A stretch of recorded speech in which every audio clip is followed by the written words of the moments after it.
So, good evening mga brody.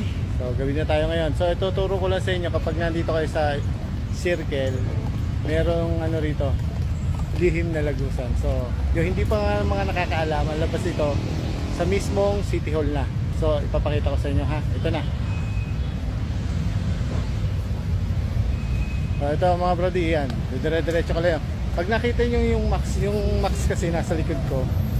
So, ayan nyo. Yan. Pag nakita nyo yan, tapos yung max nandun sa likod.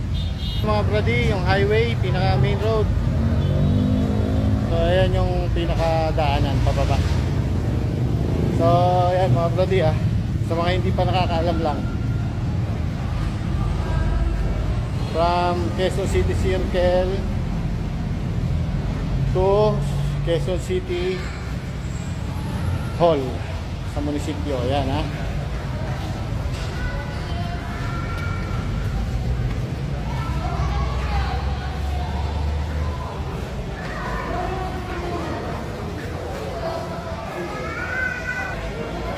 Siguro mga brody, mga 3 minutes to 5 minutes ang lakaran.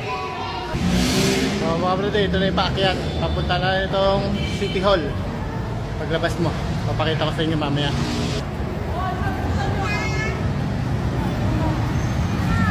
So mga brody, doon tayo galing kanina. Ayan, nandito na tayo sa side ng City Hall.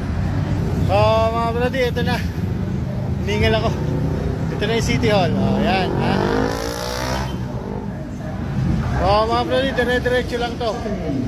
City Hall na to mismo. Ito na yung hallway ng City Hall.